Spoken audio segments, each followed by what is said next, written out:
horses, they have jousting, they have knights that are hot. I'm dressed to impress in my medieval wench costume.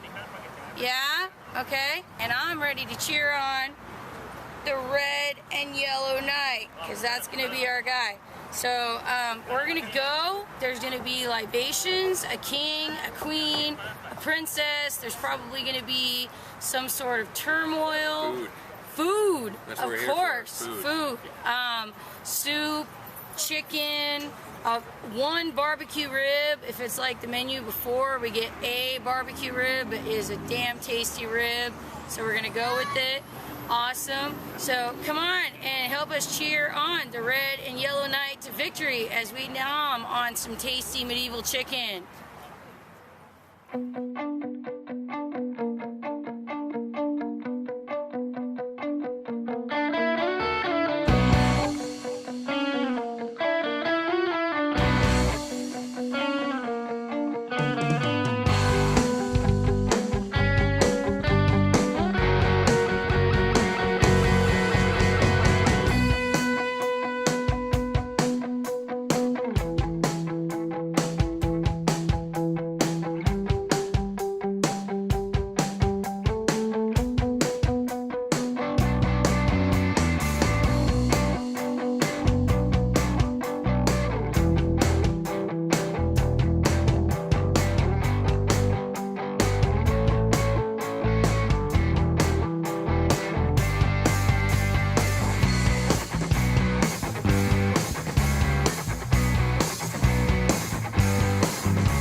This is Tabitha and AJ. We are fresh from our time at Medieval Times.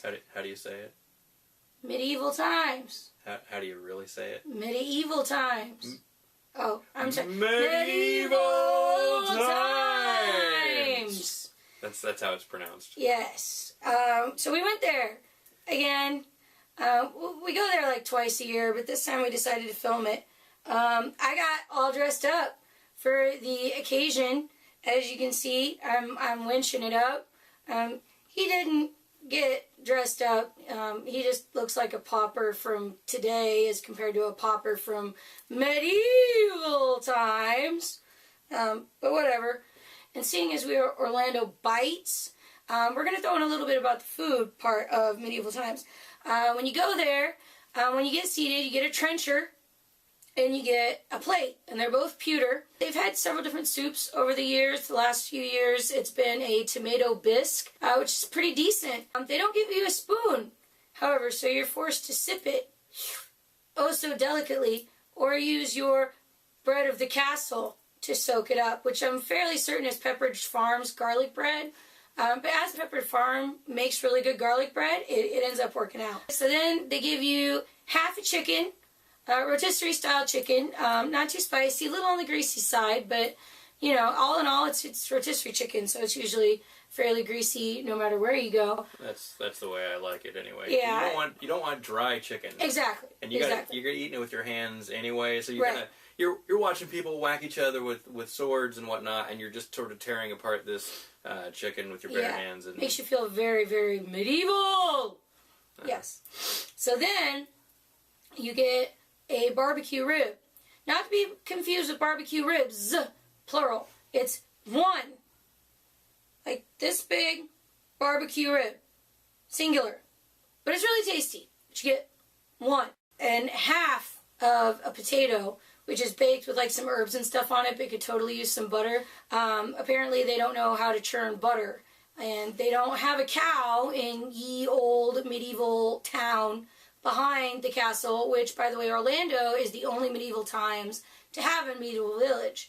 So, like, you go to the one in New Jersey, you're not getting the medieval village. You can only get that here in Orlando. And the medieval village is extremely cool. It's basically a medieval village set up the way it would have been in medieval times. They used to charge an extra $5 to go through the torture chamber, but now that's free. So that's kind of cool. You get to see the rack and the things that they would hang you in, you know, the cages that they would hang you in. And there's various implements, such as a brain crusher. And so I don't know if they're real or if they're just made for the fakey medieval village, but you at least kind of get an idea of what torture was like in the medieval times. But yeah, so they have some guy there that like does the metalworking and makes chainmail that you can buy. There's a weaver who sits there and weaves. You can buy things that she creates. They make soap. Not like Tyler Durden does, but it's still soap nonetheless. And they also have candles, which I'm fairly certain are like kind of made the same way as the soap, but not really. They're both side by side, so I think they share the glycerin or something. Medieval times. It's good times. It's medieval times. You should go. You just make sure you bring an extra 10 spot for your beer, because you don't get that for free anymore. And if you don't do well with greasy food, bring some Pepto. But it's good. Greasy food. It's good times. It's men wailing on each other with swords. If you're lucky, you get the Queen and Love of Beauty. If you're not, you still have a good time. And you leave full, because they still give you pretty decent portions of everything. And you leave happy, because you got to watch some dude wailing on each other with pokey sticks and maces and horses and all that cool stuff.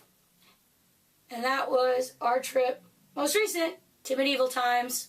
I'm Tabitha, your wench for this evening. That's AJ, your slave for the evening. And we'll see you on the next edition of Orlando Bites. Go to medieval times. See you then.